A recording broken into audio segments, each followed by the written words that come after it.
Rosebuds High School, 38 years of excellent academic track record, securing excellent results in SSC public examination every year. School was chosen among the top 300 schools in India and honored with the School Excellence Awards. The school focuses on holistic education through yoga, sports, and lab activities, including science, maths, English, and ICT labs. With modern infrastructure and audio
అందరికీ నమస్కారం. జై తెలంగాణ. కేసీఆర్ గారి నాయకత్వం. జై తెలంగాణ. తెలంగాణ అమర వీరులకు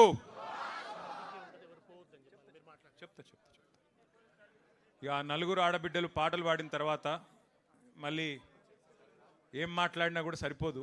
అయినప్పటికీ కొంత చిరు ప్రయత్నం. పెద్దలందరికీ నమస్కారం. వేదిక పైన గౌరవనీయులైన మాజీ మంత్రివర్యులు ఉన్నారు, గౌరవ పార్లమెంట్ సభ్యులు ఉన్నారు, గౌరవ శాసనసభ్యులు ఉన్నారు, శాసన మండలి సభ్యులు ఉన్నారు, పార్టీ యొక్క పెద్దలందరూ ఉన్నారు. వారందరికీ కూడా హృదయపూర్వకంగా నమస్కారం. ఒకరి పేరు చెప్పి ఒకరి పేరు చెప్పకపోవడం భావ్యం కాదు కాబట్టి దయచేసి అందరికీ, ఇక్కడికి విచ్చేసిన ప్రతి ఆడబిడ్డకి, ప్రతి అన్నకు, ప్రతి తమ్ముడికి, మా పత్రికా మిత్రులకి, తెలంగాణ ఉద్యమంలో కూడా వారు కూడా ఆనాడు టీజేఎఫ్ పేరు పెట్టి పోరాడిన మా కలం వీరులకు కూడా హృదయపూర్వకంగా అందరికీ తెలంగాణ ఆవిర్భావం సందర్భంగా వారికి శుభాకాంక్షలు తెలియజేసుకుంటూ, మరి ఇన్ని పాటలు విన్న తర్వాత ఒకసారి కేసీఆర్ గారు రాసిన ఒక పాటను కూడా మీకు గుర్తు చేయాల్సిన బాధ్యత నా మీద ఉందని నేను అనుకుంటా ఉన్నా. ఆనాడు ఉద్యమ స్ఫూర్తిని నింపడానికి ఎవరిలో కూడా మరి మళ్ళీ తెలంగాణ వస్తుందా అనే అనుమానం ఉన్న వారందరి అనుమానాలు పటాపంచలు చేయడానికి కేసీఆర్ గారు స్వయంగా కలం పట్టుకుని రాసిన పాట ఒక చరణం. సిపాయిల తిరుగుబాటు విఫలం అయ్యిందని, సిపాయిల తిరుగుబాటు విఫలం అయ్యిందని అనుకుంటే వచ్చేదా దేశానికి స్వాతంత్రం, రాజీ లేని పోరాటమే విజయం సాధిస్తుంది, ముమ్మాటికి తెలంగాణ రాష్ట్రం వచ్చి తీరుతుంది. ఇది కేసీఆర్ గారు రాసిన పాట. ఇదెవరో వేరో కవో కళాకారుడో రచయితనో రాసిన పాట కాదు. స్వయంగా కేసీఆర్ గారు తాను కలం బట్టి, ఇది ఒక్కటి కాదు. కేసీఆర్ గారు ఇందాక దేశపతి గారు చెప్పినట్టు ఎన్నో వందల సందర్భాల్లో కవులతో, కళాకారులతో వందల గంటలు గడిపి వారితో, ఎందుకంటే ఒక పాట 1000 మాటలతో సమానం కాబట్టి వారి నుండి ప్రేరణ పొంది ప్రజల్లో ఉత్సాహాన్ని నింపడానికి తాను చేసిన ఎన్నో పాత్రల్లో అదొక పాత్ర. కళాకారుడిగా, కవిగా, రచయితగా కేసీఆర్ గారు ఎన్ని అద్వితీయమైన పాత్రలు పోషించినారో ఆ 14 ఏళ్ల ఉద్యమ ప్రస్థానంలో మీ అందరికీ తెలుసు. అయితే ఇందాక దేశపతి గారు మాట్లాడుతుంటే ఆయన అన్నారు పుష్కర తెలంగాణ అని. మరి పుష్కర తెలంగాణ ఇవాళ ముష్కరుల పాలైంది. పుష్కర తెలంగాణ దురదృష్టవశాత్తు ముష్కరుల పాలయ్యింది. ఆ రోజు పుష్కలంగా ఉన్న తెలంగాణ ఈరోజు నిష్ఫల తెలంగాణగా మారిపోయే పరిస్థితి వచ్చిందని చెప్పి సోదరుడు కవి గాయకులు దేశపతి గారు చెప్తా ఉంటే బాధ అనిపిస్తూ ఉంది. సరే, ఏదేమైనప్పటికీ ఒకటి వాస్తవం. నాకు ఈ సందర్భంగా ఒక చిన్న ఉదంతం గుర్తొస్తున్నది. ఒకనాడు మనం ఇంకా అధికారంలో ఉన్నాం, 2018 ఆ ప్రాంతంలో. ఆ రోజుల్లో నాకు ఒక ప్రముఖ సినిమా డైరెక్టర్ ఫోన్ చేసినాడు. ఫోన్ చేసి, నేను కేసీఆర్ గారి మీద ఒక సినిమా తీయాలనుకుంటున్నానండి, కేసీఆర్ గారి పోరాటము, కేసీఆర్ గారి జీవితము, ఆయన మీద ఒక సినిమా తీయాలనుకుంటున్నాను నన్ను అడిగిండు. అడిగితే నేను అన్నాను, అది నేను సమాధానం చెప్పలేని ప్రశ్న సార్, నేను సార్ని అడుగుతాను, అడిగి వారి సమాధానం మీకు చెప్తా అని చెప్పిన. సో నేను సార్ దగ్గర పోయి సార్ ఇట్లా ప్రముఖ దర్శకుడు, ఆయన తీస్తా అంటున్నాడు, సినిమా తీస్తా అంటున్నాడు, మరి మీ సమ్మతి కోసం, మీ అనుమతి కోసం అడుగుతున్నాడు అన్న. సార్ ఏమన్నాడంటే, అరే ఇప్పుడే కాళేశ్వరం పూర్తవుతుంది, ఇంకొక సంవత్సరం అయితే అయినాక చేద్దాము, తొందరొద్దు, సంవత్సరంన్నర అయితే అయిపోతుంది, బాగుంటుంది. కాళేశ్వరం అనే ఒక అద్భుతమైన, ఎందుకంటే సాగునీరు లేని తెలంగాణలో గోదావరి నీళ్లు మన బీళ్లకు మళ్ళితే దానికంటే మించిన ఆనందకరమైన దృశ్యం ఏముంటుంది, కాబట్టి కాళేశ్వరం ప్రాజెక్ట్ అయినాక చేద్దామని చెప్పు అన్నాడు. నేను అదే మాట దర్శకుడికి చెప్పిన. ఆయన అన్న మాట ఏం తెలుసా నాతో ఆ రోజు, సార్ కాళేశ్వరం కట్టొచ్చు, ఆ తర్వాత పాలమూరు రంగారెడ్డి కట్టొచ్చు, ఇంకోటి కట్టొచ్చు, ప్రపంచంలో ఎక్కడ లేని అద్భుతాలు కేసీఆర్ గారు ఆవిష్కరిస్తారు కావచ్చు, కానీ నాకు వాటన్నిటితో పట్టలేదు సార్.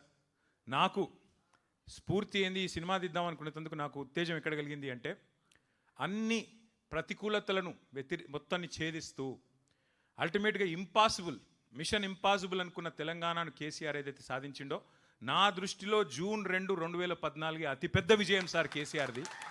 ఇక ఆ తర్వాత ఆయన ఏం చేసినా, ఎన్ని చేసినా నాకు అది పెద్ద ముచ్చట కాదు సార్ అన్నాడు. ఇంకా ఆ మాట అంటూ ఇంకొక మాట అన్నాడు ఆయన, కేసీఆర్ అనే 3 అక్షరాల ముందు సీఎం అనేది చాలా చిన్నది సార్, చాలా చిన్న పదవి అది, కేసీఆర్ అనే 3 అక్షరాలు లేకుంటే ఇలా తెలంగాణ ఎక్కడిస్తారు అన్నాడు. నేను ఇదే మాట కేసీఆర్ గారికి చెప్పిన. చెప్తే ఆయన నిజంగానే ఆశ్చర్యపోయాడు. నిజంగా మాట అన్నాడా అన్నాడు. అవును సార్ అట్లే అన్నాడని చెప్పిన. అంటే ఇవాళ ఆయన మన మధ్యలో ఉన్నారు, లివింగ్ లెజెండ్ కేసీఆర్ గారు.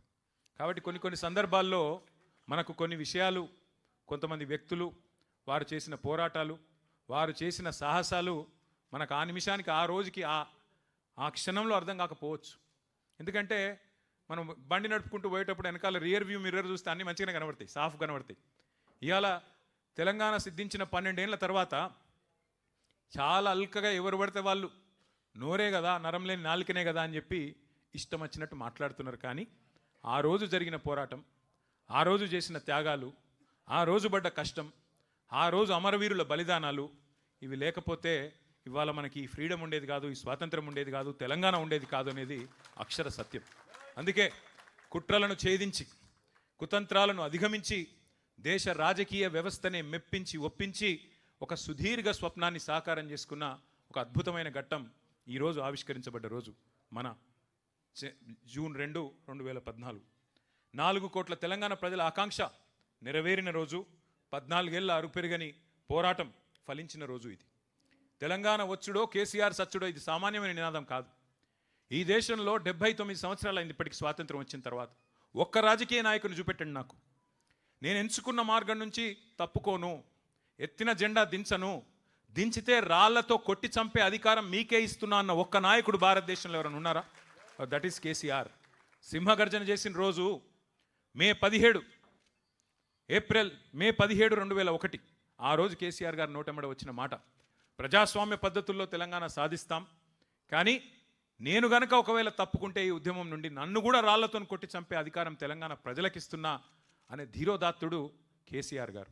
అట్లాగే పదవీ త్యాగాలు కాదు, కేంద్ర మంత్రి, పార్లమెంటు, శాసనసభ సభ్యత్వము, డిప్యూటీ స్పీకర్, ఇది కాదు, ప్రాణత్యాగానికి కూడా వెనకాడని మహానుభావుడు, మహానాయకుడు కేసీఆర్ గారు. ఇది చరిత్రలో మిగిలిపోతే సరే. ఇవాళ కొంతమంది అర్భకులు, అల్పసంతోషులు, కుక్కమూతి పిందెలు, అంగుష్ట మాత్రులు ఇష్టం వచ్చినట్టుగా మాట్లాడుతుండొచ్చు, చెలరేగిపోతుండొచ్చు, పైశాచిక ఆనందం పొందుతుండొచ్చు. కానీ దేశపతి శ్రీనివాస్ గారు చెప్పినట్టు మరి వాస్తవం, అది అక్షర సత్యం. వేటగాడు చెప్పే పిట్ట కథలు నిజం కావద్దు అంటే సింహం తన కథ తాను చెప్పాలి. ఆ సింహాలు మీరే కావాలి. సింహం కేసీఆర్ గారు చెప్పడం కాదు, ఒక్కొక్క గులాబీ సైనికుడు, ఒక్కొక్క చెల్లె, ఒక్కొక్క తమ్ముడు, ఒక్కొక్క అన్న, ఒక్కొక్క అక్క ఇంతకుముందు మా అక్కలు ఎంత అద్భుతంగా వాడిన పాట. ఎవరు చెప్పిండ్రు వాళ్ళకి అట్లా రాయమని? ఎవరైనా ఆదేశించిండ్రా, లేకపోతే ఎవరైనా చెవులో నూరు పోసిండ్రా? వాళ్ళ అనుభవం, వాళ్ళకి ఎవరైనా నేర్పించిండ్రా? వాళ్ళ అనుభవం నుంచి వచ్చిన పాట, వాళ్ళ స్వాతిశయం నుంచి, అంటే వాళ్ళకు తెలంగాణ పట్ల ఉండే మమకారంతో, తెలంగాణ పట్ల ఉండే ఒక అద్భుతమైన అనురాగంతో, కేసీఆర్ గారి మీద ఉన్న ఒక ఆప్యాయతతో వారు మాట్లాడిన మాట. తలుచుకుంటే ఎన్ని ఘట్టాలు! ఒక మిలియన్ మార్చ్, ఒక సాగరహారం, రాష్ట్రమంతటా రహదారుల దిగ్బంధం, ఒక వంట వార్పు, ఒక దీక్షా దివస్, అన్నిటి ఫలితంగా విజయ దివస్ డిసెంబర్ 9, 2009. ఒకటి కాదు, రెండు కాదు, ఎన్ని సందర్భాలు, మరి ఎన్ని రకాలుగా అద్భుతమైన పోరాటాలు జరిగినాయో నేను మీకు మళ్ళీ గుర్తు చేయాల్సిన అవసరం లేదని అనుకుంటా ఉన్నా. అందుకే మరి 12 ఏళ్ళు 14 ఏళ్ళు పోరాడి చివరికి రాష్ట్రం సిద్ధించిన తర్వాత, మరి అప్పుడే పుట్టిన పసిగుడ్డు లాంటి తెలంగాణ ప్రజలు ఇంకెవ్వరిని నమ్మకుండా విఘ్నులైన ప్రజలు కాబట్టే ఆ రోజు ఉద్యమ నాయకుడే ఈ ఉజ్వల ప్రస్థానానికి వారే కరెక్ట్ అని చెప్పి వారి చేతిలోనే బాధ్యత పెట్టినారు. ఇదే రోజు సరిగ్గా 12 ఏళ్ల కిందట ఇదే రోజు కేసీఆర్ గారు ముఖ్యమంత్రిగా పదవీ బాధ్యత చేపట్టిన రోజు కూడా ఇదే రోజు అనే మాట కూడా నేను మీకు గుర్తు చేస్తా ఉన్నా. మళ్ళీ ఒక మాట కూడా నేను చెప్తా ఉన్నా, 2028 డిసెంబర్లో తిరిగి కేసీఆర్ గారు మళ్ళీ ముఖ్యమంత్రిగా ప్రమాణ స్వీకారం చేస్తారు అనే మాట కూడా ఖరాఖండిగా ఇవాళ తెలంగాణ ప్రజలే చెప్తా ఉన్నారు, నేను చెప్పడం కాదు.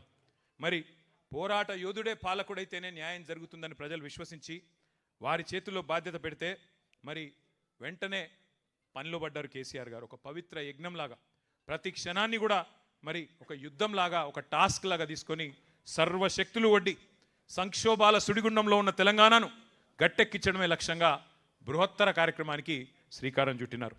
దశాబ్దాలు మనను దహించిన సమస్యలు ఒక్కొక్కటిగా వాటిని పరిష్కారం చేసుకుంటూ వచ్చినారు. ఇప్పుడు చెప్పుకుంటూ పోతే ఒకటి కాదు, రెండు కాదు. నెత్తురు గారిన నేలల్లో సాగునీళ్లు బారించిన కేసీఆర్ గారని ఇప్పుడే దేశపతి గారు చెప్పిన మాట. అట్లాగే బొక్కలు వంగిన నల్లగొండలో, ఫ్లోరోసిస్తో బొక్కలు వంగిన నల్లగొండలో మరి బొక్కలు విరిచిన గత పాలకుల దుర్మార్గాల సాక్షిగా మిషన్ భగీరథ చేపట్టి ఇంటింటికి నీళ్ళిచ్చి ఆడబిడ్డల కన్నీళ్లు శాశ్వతంగా తుడిచిన నాయకుడు కేసీఆర్ గారు కాదా అని నేను గుర్తు చేస్తా ఉన్నా. అరకొర సంక్షేమంతో 200 రూపాయల పెన్షన్ ఇచ్చి ఇయ్యనట్టుగా ఉండే ఒక పరిస్థితి నుంచి 2000 రూపాయల పెన్షన్లు ఇచ్చి కడుపు నిండా బువ్వబెట్టి మన పిల్లలకు సన్నబియ్యంతో హాస్టళ్లలో బువ్వబెట్టి 6.5 లక్షల మంది పిల్లలను చదివించుకున్న ఒక విజ్ఞాన తెలంగాణగా మార్చే ప్రయత్నం కేసీఆర్ గారు చేసినారు. అట్లాగే హైదరాబాద్ మినహా 9 జిల్లాలు వెనుకబడ్డ జిల్లాలుగా ఉండేది ఆనాడు, అప్పుడున్న 9 జిల్లాలు. మరి అన్నమో రామచంద్ర అన్న రాష్ట్రాన్ని దేశానికి అన్నపూర్ణగా తీర్చి పంజాబును, హర్యానాను తలదన్ని వరిధాన్యం ఉత్పత్తిలో నెంబర్ 1 చేసింది కేసీఆర్ గారి నాయకత్వం కాదా? ఒక్కసారి గుర్తు చేసుకోమని కోరుతా ఉన్నా. ఆనాడు పంకా తిరగది ఎండాకాలం వస్తే, ఏ అపార్ట్మెంట్కి పోయినా డీజిల్ గబ్బు, ఏ చిన్న జిరాక్స్ సెంటర్కి పోయినా ఇన్వర్టర్ లేని దుకాణం లేని పరిస్థితి. అట్లాంటి పరిస్థితి నుంచి 24 గంటల కరెంటు ప్రతి వర్గానికి, రైతులతో సహా ప్రతి వర్గానికి ఇచ్చిన ఒకే ఒక్క నాయకుడు భారతదేశంలో, ఉచితంగా వ్యవసాయానికి 24 గంటల విద్యుత్ ఇచ్చిన నాయకుడు కేసీఆర్ గారు కాదా? ఒక్కసారి గుర్తు చేసుకోండి. అట్లాగే పరిశ్రమలు తరలిపోతాయనే భయాన్ని తొలగించి పెట్టుబడిదారుల్లో కొండంత విశ్వాసాన్ని నింపి పరిశ్రమలను 3 లక్షల ఉద్యోగాలుంటే హైదరాబాద్లో ఐటీ రంగంలో 10 లక్షలకు చేర్చిన ఘనత కేసీఆర్ గారిది కాదా? కేసీఆర్ నాయకత్వాన్ని కాదా? గుర్తు చేసుకోండి నేను కోరుతా ఉన్నా. మరి నీళ్లు, నిధులు, నియామకాలు ఈ శీర్షికన మన పోరాటం ఏదైతే జరిగిందో దాన్ని ఆలంబనగా చేసుకునే మన పాలన సాగింది. నీళ్లు, ప్రతి నీటి బొట్టును వడిసిపట్టి బీళ్లుగా ఉన్న తెలంగాణ పొలాలకు మళ్ళిచ్చింది కేసీఆర్. ఇంటింటికి నల్లాలు పెట్టి ఆ నీటి చుక్కలో మరి మా ఆడబిడ్డల కన్నీళ్లు తుడిచింది కేసీఆర్. అట్లాగే నిధుల విషయంలో మన ప్రాంతంలో ఉత్పత్తి అయ్యే సంపద ఇక్కడే ఖర్చు అవుతుంది అని చెప్పి ఆనాడు నినదించి ఉద్యమం చేసి అల్టిమేట్గా రాష్ట్రం సిద్ధించిన తర్వాత తలసరి ఆదాయంలో కర్ణాటకను, గుజరాత్ను, మహారాష్ట్రను అన్నిటినీ తలదాన్ని అగ్రభాగాన భారతదేశంలో నెంబర్ 1 స్టేట్ తలసరి ఆదాయంలో చేసింది కేసీఆర్. అట్లాగే నియామకాల విషయానికి వస్తే ఇవాళ మాట్లాడుతున్న అర్భకులకు నేను చెప్పదలుచుకున్నా, 10 ఏళ్లలో 1,65,000 ఉద్యోగాల భర్తీతో పాటు 2.32 లక్షల ఉద్యోగాల భర్తీకి రంగం సిద్ధం చేసిండు కేసీఆర్. భారతదేశంలో ఎక్కడ ఇంత పెద్ద ఎత్తున మరి ఆనాడు నియామకాలు జరగలేదు. అట్లాగే ఒక వర్గం కాదు, సబ్బండ వర్గాలు, బీసీ, ఎస్సీ, ఎస్టీ, మైనారిటీ, అగ్రవర్ణాల్లో ఉండే పేదలు అందరి జీవితాల్లో వెలుగులు నింపే ప్రయత్నం చేసింది కేసీఆర్. ఆసరా పెన్షన్ల నుంచి అమ్మఒడి దాకా సంక్షేమంలో ఒక మానవీయ కోణాన్ని, మానవతకు మారుపేరుగా కేసీఆర్ గారిని పరిచయం చేసింది ఆ 10 ఏళ్ల పాలన. ఒకటి కాదు, రెండు కాదు చెప్తే కళ్యాణ లక్ష్మి, కేసీఆర్ కిట్లు, వినూత్న పథకాలు, మాతా శిశు మరణాలను తగ్గించిన పథకాలు, మానవీయమైన ఆలోచనలు, వృద్ధులకు కంటి చూపు ఉండదని ఆలోచన చేసి కంటి వెలుగు లాంటి పథకం పెట్టిన మహానుభావుడు భారతదేశంలో ఉన్నారా? ఆలోచించమని చెప్పి నేను కోరుతా ఉన్నా. ఒకటి కాదు, రెండు కాదు, విప్లవాత్మకమైన కార్యక్రమాలు. రైతు బంధు అనేది ఒక విప్లవం. అది సాధారణ అల్లాటప్ప నాయకులతోని జరిగే నిర్ణయం కాదు. రిబ్బన్లు కట్ చేసేందుకు జేబుల్లో కత్తెరలు పెట్టుకొని తిరిగే నాయకులకు అర్థమయ్యే పథకం కాదు అది. రైతు బంధు ఒక దమ్మున్న ధీరోదాత్తుడైన నాయకుడు 73,000 కోట్ల రూపాయలు రైతుకు పెట్టుబడి సహాయం ఇచ్చిన మొట్టమొదటి నాయకుడు భారతదేశ స్వాతంత్ర అనంతరం కేసీఆర్. భూమి శిస్తును రద్దు చేసి, నీటి తీరువాను రద్దు చేసి, పేదవాడికి ముఖ్యంగా తెలంగాణ రైతుకు వెన్నుముకగా నిటారుగా నిలబడే విధంగా వారికి వెన్నుముకనాగా అండగా నిలబడ్డది, చేతిలో కర్రలాగా ఆసరాగా నిలబడ్డది కేసీఆర్.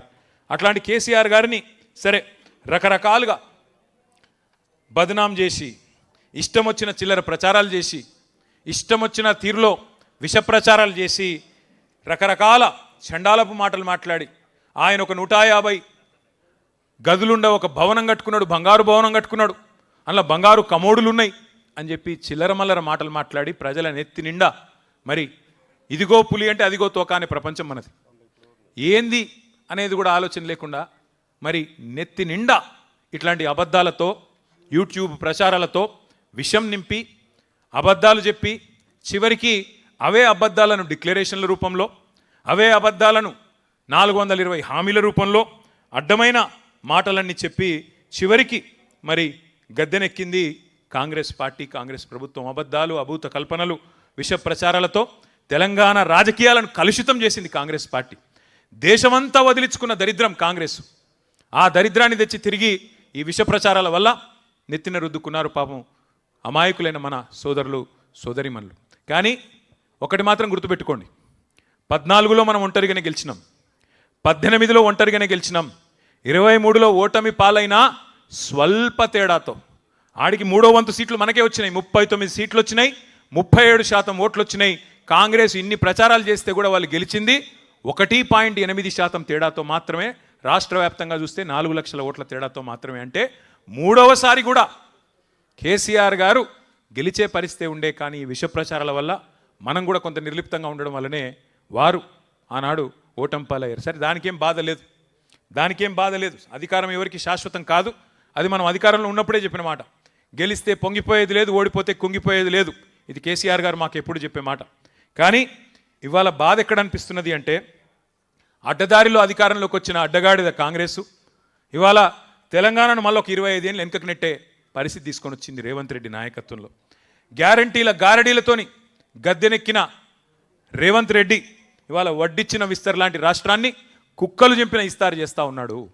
వడ్డిచ్చిన విస్తర్లాగా పెట్టిన పొయ్యి కట్టిన ఇల్లు అన్నట్టు ఆయన చేతిలో పెడితే పంచభక్ష పరమాణాలతో ఇవాళ పూర్తి స్థాయిలో కుక్కలు చెంపిన విస్తారులాగా తయారు చేస్తూ ఉన్నాడనే బాధ కలుగుతూ ఉన్నది. ఈ 30 నెలల్లో సరిగ్గా ప్రభుత్వానికి కూడా 50% టైం అయిపోయింది ఈ రోజుతో రేపటితో. ఈ 30 నెలల్లో కుప్పకూలని రంగం లేదు, మోసపోయి గోసపడని వర్గం లేదు. సంతోషంగా సాగిన వ్యవసాయం ఇవాళ సంక్షోభంలో కూరుకొని పోయింది. రైతు బంధు లేదు, ఎరువులు ఇచ్చేటోడు లేడు, కనీసం పలకరించేటోడు లేడు. ఆరుగాలం కష్టపడి పండించిన రైతు ఇవాళ 60 రోజులు పడిగాపులు గాయాల్సిన పరిస్థితి వస్తున్నదా ధాన్యం అమ్ముకోవడానికి? 60 రోజులు, 70 రోజులు ఆనాడు ధాన్యాన్ని కళ్ళకద్దుకొని కొనుక్కునే ప్రభుత్వం పోయి ఇవాళ కాళ్ళు పట్టుకున్నా కనికరించని దౌర్భాగ్య ప్రభుత్వం వచ్చిందనే బాధ కలుగుతూ ఉన్నది. ఇది వాస్తవం. ఒక రైతులు మాత్రమే కాదు, పెట్టుబడిదారులకు స్వర్గధామంగా ఎదిగిన తెలంగాణలో ఇవాళ పారిశ్రామికవేత్తల తలకు తుపాకులు పెట్టే పరిస్థితి వచ్చింది. ఇక్కడ నుంచి పారిశ్రామికవేత్తలు గుజరాత్కు, తమిళనాడుకు, ఆంధ్రాకు పారిపోయే పరిస్థితి వచ్చింది. 10 ఏళ్ల పాటు కష్టపడి ఒక్కొక్క నీటి బొట్టును ఒడిసిపట్టి మరి మన బీడు భూములకు మళ్ళిచ్చిన కేసీఆర్ గారి నాయకత్వాన్ని ఇవాళ బదనాం చేయాలనే ఉద్దేశంతో సాగునీటి ప్రాజెక్టుల మీద, కేసీఆర్ గారి ఆనవాళ్ళ మీద కుట్రతో కక్షగట్టి చెరిపేసే ఒక చిల్లర ప్రయత్నం జరుగుతున్నది. ఒకవైపు కృష్ణ, మరొక వైపు గోదావరి. ఒకప్పుడు మన కవులు పాడేది, దేశపతి గారు కూడా ఎన్నో సందర్భాల్లో పాడారు, రసమై బాలకృష్ణ గారు పాడినారు. గోదావరి కృష్ణమ్మ మన బీళ్లకు మల్లాలి, పచ్చని తెలంగాణ మరి మాగాణమై మెరవాలని చెప్పి అందశ్రీ గారు రాసిన పాట. ఆ పరిస్థితి నుంచి మళ్ళీ ఒకసారి ఇవాళ ధీమాగా బతికిన రైతును సంక్షోభంలోకి నెట్టే విధంగా గోదావరి కృష్ణా జలాలను కూడా గురువు గారికి సంతర్పణ చేసే కార్యక్రమం చేస్తున్నాడు రేవంత్ రెడ్డి గారు. గురువు గారికి గురుదక్షిణగా ఇచ్చుకునే ఒక దౌర్భాగ్య పరిస్థితి తీసుకొచ్చినాడు తెలంగాణ రాష్ట్రం వచ్చిన తర్వాత. కానీ నేను ఇందాక చెప్పినట్టు 50% టైం అయిపోయింది ఈ దరిద్రానికి. ఇంకా మిగిలింది కేవలం 18 నెలలు మాత్రమే. చివరి సంవత్సరం రేవంత్ రెడ్డిని కూర్చున్న కుక్క కూడా లేవదు, ఆయనకు కూర్చున్న కుక్క కూడా లేసి సల్యూట్ కొట్టది. మిగిలింది 18 నెలలే. అందుకే ఇవాళ బాధపడుతున్నారు తెలంగాణ రైతన్నలు. అన్న వస్త్రానికి పోతే ఉన్న వస్త్రం పోయినట్టు అయింది, ఇది ఎక్కడ దరిద్రం అని చెప్పి బాధపడే పరిస్థితి వచ్చింది. 70 లక్షల మంది తెలంగాణ రైతన్నల నోట ఇవాళ ఒకటే మాట వినబడుతున్నది. 4 సార్లు రైతు బంధును ఎగ్గొట్టిన నయవంచకుడు రేవంత్ రెడ్డి, యూరియా కూడా ఇవ్వని చేతగాని అసమర్థ ముఖ్యమంత్రి రేవంత్ రెడ్డి, పంటను కొనలేని సన్నాసి రేవంత్ రెడ్డి. ఇది నేను చాలా పొలైట్గా మాట్లాడుతున్నా, మళ్ళా ఈయన అహంకారం అని మాట్లాడతారు. నేను మాట్లాడే మాటలు చాలా తక్కువ మాట్లాడుతున్నా. మీరు రైతుల కాడికి పోతే, మీరు మైకు పెడితే రైతులు ఇవాళ మాట్లాడే భాష ఇంకొకడు రేషమున్నోడైతే హుస్సేన్ సాగర్లో దూకి చచ్చిపోవాలి, అటువంటి మాటలు మాట్లాడుతున్నారు ఇవాళ రైతులు. వాస్తవం ఇది. రైతులనే కాదు, తెలంగాణలోని తమ్ముళ్లను చెల్లెళ్లను ఆశపెట్టి అశోక్ నగర్లో రోడ్డు మీద కూసోబెట్టి 2 ఉద్యోగాలు ఊడగొట్టండి కేసీఆర్ది కేటీఆర్ది, మొదటి సంవత్సరంలోనే 2 లక్షల ఉద్యోగాలు ఇస్తానని మాట చెప్పిండు రాహుల్ గాంధీ. ఇలా ఎక్కడ చచ్చిండు రాహుల్ గాంధీ? అశోక్ నగర్కి వచ్చేందుకు మొహం తెలుతలేదా? ఎక్కడ పోయినావు రాహుల్ గాంధీ? మొదటి సంవత్సరంలో 2 లక్షల ఉద్యోగాలు ఇస్తానన్న సన్నాసి రాహుల్ గాంధీ 2.5 ఏళ్ళైంది, ఇప్పటివరకు 4,000 ఉద్యోగాలు కూడా నీ ప్రభుత్వం ఇవ్వలేదు కదా. వస్తావా అశోక్ నగర్కు? సెక్యూరిటీ లేకుండా వచ్చే దమ్మున్నదా అశోక్ నగర్ చౌరస్తాకు? చిక్కడపల్లి లైబ్రరీకి వస్తావా రేవంత్ రెడ్డి? ఇప్పుడు ఎట్లయిపోయిందంటే చిక్కడపల్లి లైబ్రరీకి వస్తలేడు రేవంత్ రెడ్డి, చిక్కడు దొరకడన్నట్టు తప్పించుకొని తిరుగుతూ ఉన్నాడు సందులలో వాడి. సెక్యూరిటీ లేకుండా బయటికి వచ్చే పరిస్థితి కూడా కాంగ్రెస్ మంత్రులకు కానీ ఇవాళ ఆ నాయకులకు కానీ లేదు. వాస్తవం ఏంటి అంటే ఇవాళ మొత్తం తెలంగాణనే ఒక ధర్నా చౌక్ అయిపోయినట్టుగా కనబడతా ఉన్నది. తెలంగాణ మొత్తం ఇవాళ ఒక సంక్షోభంలో కూరుకుపోయినట్టుగా కనబడుతున్నది. పంటలు కొనండి మహాప్రభో అని కాళ్ళు పట్టుకుంటున్న అన్నదాతల ఆక్రందనలు ఒకవైపు, జాబ్ క్యాలెండర్ ఏమైంది అని పోరాటం చేస్తున్న నిరుద్యోగ యువత నిరసనలు మరొక వైపు, ఉద్యోగులకు వెన్నుపోటు 6 నెలలనే పీఆర్సీ అన్నాడు, 2.5 ఏళ్ళు అయింది కదా. పీఆర్సీ లేదు, డిఏ లేదు, ఐఆర్ లేదు, ఏదీ లేదు. రిటైర్డ్ ఉద్యోగులు మరి వారి పరిస్థితి ఇంకా దయనీయంగా ఉంది. నిన్న కేసీఆర్ గారు అడుగుతా ఉన్నారు నన్ను, ఎందుకు రిటైర్డ్ ఉద్యోగులు ఒక్కొక్కరే ఎందుకు పోతున్నారు కోర్టుకు అని అడిగిండు సార్ నన్ను. దేవిప్రసాద్ గారిని అడిగిన నేను, ఏమన్నా మాట్లాడుతున్నారా లేదా పెన్షనర్లతోనంటే, ఏం మాట్లాడాలన్నా, ఇది చెవిటివాడు ముందు శంఖం ఊదినట్టే ఉంది ప్రభుత్వానికి, ఎంత చెప్పినా ఎన్ని మరణ మృదంగం ఎంత జరుగుతున్నా వీళ్ళలో మాత్రం చలనం లేదని చెప్పి దేవిప్రసాద్ గారు చెప్తా ఉండే. గురుకులాల్లో ఆనాడు మా ఆర్ఎస్ ప్రవీణ్ గారు సెక్రటరీగా అద్భుతంగా కేసీఆర్ గారి నాయకత్వంలో 1000 గురుకుల పాఠశాలలు మనం పెడితే ఇవాళ గురుకులాల్లో అమాయక విద్యార్థుల మరణ మృదంగం. ఇంకా సిగ్గు లేకుండా ముఖ్యమంత్రి చెప్తున్నాడు, నేను బడి పిల్లలకే కాదు ఇంటర్మీడియట్ పిల్లలకు కూడా ఏదో పెడతా అని చెప్తున్నాడు భోజనం. ముందు ఆ పిల్లల్నైతే బతుకున్న పిల్లల్ని కాపాడు, నువ్వు కొత్తగా ఏదో చేయాల్సిన అవసరం లేదు, ఉన్నవి నిలిపితే చాలు. పట్టపగలే దోపిడీలు, దొంగతనాలు, దొమ్మీలు, అఘాయిత్యాలు. హైదరాబాద్ నడిబొడ్డున ఐఏఎస్ అధికారులు నివసించే ప్రశాసన్ నగర్లో పట్టపగలే హత్యలు. ఇంకా దరిద్రం ఏంటంటే 1-2 కాదు అఘాయిత్యాలు, ఎక్కడికక్కడ చందానగర్లో, హైదరాబాద్లో, కరీంనగర్లో ఉదయం పూట 11 గంటలకు 5 తుపాకులు పట్టుకొని పోయి తుపాకుల కాల్పుల మూతలతో దద్దరిల్లుతున్నది వాళ్ళ తెలంగాణలో. వాళ్ళ తెలంగాణలో శాంతి లేదు, ప్రజలకు భద్రత లేదు. 10 ఏళ్ళు పరుగులు పెట్టిన ఆర్థిక రంగం ఇలా కుదేలైపోయే పరిస్థితి. ఒక్క ఇటుక కూడా పేర్చలేదు రేవంత్ రెడ్డి గారు. ఒక్క ఇటుక పేర్చకుండా ఇవాళ 4 లక్షల కోట్ల అప్పును నెత్తి మీద రుద్దిండు రేవంత్ రెడ్డి. ఒక్క కాలువ దవ్వింది లేదు, ఒక్క చెరువు కట్టింది లేదు, ఒక్క ఇటుక పెట్టింది లేదు, కనీసం పెన్షన్లు ఇచ్చింది లేదు, పోనీ రైతు బంధు వేసింది కూడా లేదు. ఏం చేసినవయ్యా 4 లక్షల కోట్లు అంటే? రైతు బంధు బంద్ అయింది కానీ రాహుల్ బంధు మాత్రం బ్రహ్మాండంగా నడుస్తున్నది ఇవాళ తెలంగాణలో. టింగుమని రాహుల్ గాంధీ ఖాతా మాత్రం మారుమోగుతున్నది కానీ తెలంగాణ రైతుల ఖాతాల్లో మాత్రం డబ్బులు పడతలేవు. ఇది వాస్తవం. ఇక నేను చెప్పాలంటే చాలా ఉన్నాయి కానీ ఒకటి మాత్రం పక్కా, ఇవాళ తెలంగాణ ముక్త కంఠంతో కోరుతున్నది ఒకటే, కాంగ్రెస్ పోవాలే, కేసీఆర్ తిరిగి రావాలే. అందుకే మిత్రులందరితో కూడా నా ప్రార్థన ఒకటే, మనం అధికారం కోసం కాదు మన పోరాటం. అధికారం యాదృచ్ఛికంగా వస్తే వస్తుంది, రాకపోతే రాదు, దాని గురించి బాధ లేదు. అధికారం కోసం ఇవాళ ఆరాటం ఏమీ లేదు. కానీ తెలంగాణ కష్టపడి సాధించిన తెలంగాణ, పదవీ త్యాగాలతో పాటు ప్రాణత్యాగాలతో సాధించిన తెలంగాణ ఇవాళ భ్రష్టులు పాలిస్తుంటే, ముష్కరుల పాలైతుంటే, ఆ తెలంగాణ తల్లి నెత్తిన కిరీటాన్ని ఎత్తుకొని పోతుంటే, తెలంగాణ తల్లి నడుముకున్న వడ్డానాన్ని దొంగతనం చేసుకొని పోతుంటే చూస్తా ఊరుకోవడం తెలంగాణలో పుట్టిన ఏ తమ్ముడికి, ఏ చెల్లెకి ఇది మంచిది కాదు. అందుకే అందరం ముక్త కంఠంతో ప్రతిజ్ఞ చేద్దాం, ముక్త కంఠంతో పునరంకితం అవుదాం. దయచేసి ఎవరు కూడా పోవద్దు. ప్రతిజ్ఞ చేసిన తర్వాతనే ఇక్కడ నుంచి కదలాలి. ప్రతిజ్ఞ చేసి పునరంకితం అవుతామని చెప్పి అందరం కూడా డెడికేటెడ్గా ముందుకు పోవాల్సిన అవసరం ఉన్నది. ఇప్పుడు నేను ఆ ప్రతిజ్ఞ చదువుతాను. దయచేసి మీరందరూ కూడా లేచి కుడి చేయి ముందుకు జాపి, కుడి చేయి మీరు ముందర కూర్చున్న వాళ్ళు కూర్చోండి, ముందర కూర్చున్న వాళ్ళు మాత్రం కూర్చోండి. ఇక్కడ వాళ్ళకి అడ్డం, కెమెరాలకు అడ్డంగా ఉండకండి. మిగతా వాళ్ళు కూర్చోండి. కుడి చేయి ముందుకు జాపి, దయచేసి కుడి చేయి ముందుకు జాపి నేను చదువుతాను. మీరు దయచేసి మీరు కూడా వెంటనే మీరు కూడా చేయాలని చెప్పి ప్రార్థన. సుసంపన్నమైన ప్రకృతి సంపద, మహోజ్వల చరిత్ర కలిగిన ఈ పవిత్ర తెలంగాణ నేలపై జన్మించినందుకు నేను ఎంతో గర్విస్తున్నాను. కేసీఆర్ గారి నాయకత్వంలో ఎందరో అమరవీరుల త్యాగాలతో సాధించుకున్న తెలంగాణ దశాబ్ద కాలంలోనే సమగ్ర అభివృద్ధి సంక్షేమాలతో సస్యశ్యామలంగా వర్ధిల్లింది. నా తెలంగాణ రాష్ట్రాన్ని నేను గుండెల్లో పెట్టి కాపాడుకుంటాను. కానీ నేడు అబద్ధపు హామీలతో అధికారంలోకి వచ్చిన నయవంచక పాలనలో మన రైతాంగం, అన్ని వర్గాల ప్రజలు కష్టాల పాలైనారు. తెలంగాణ వ్యతిరేక శక్తుల కుట్రల వల్ల మన అస్తిత్వానికి, ఆత్మగౌరవానికి ముప్పు పొంచి ఉన్నది. ఈ విపత్కర పరిస్థితుల్లో తెలంగాణ అస్తిత్వ రక్షణే నా ప్రథమ కర్తవ్యంగా భావిస్తూ మరో ప్రజా పోరాటానికి నన్ను నేను పునరంకితం చేసుకుంటున్నాను. తెలంగాణ తల్లి సాక్షిగా, భారత రాజ్యాంగ నిర్మాత బాబాసాహెబ్ అంబేద్కర్ సాక్షిగా, తెలంగాణ అమరవీరుల సాక్షిగా, గౌరవనీయులు కేసీఆర్ గారి నాయకత్వంలో తెలంగాణ వ్యతిరేకుల కుట్రలను ఛేదిద్దాం, మన తెలంగాణను రక్షించుకుందాం అనే నినాదంతో నిరంతరం ఉద్యమిస్తానని మనస వాచ కర్మన ప్రతిజ్ఞ చేస్తున్నాను. జై హింద్, జై తెలంగాణ, జై కేసీఆర్.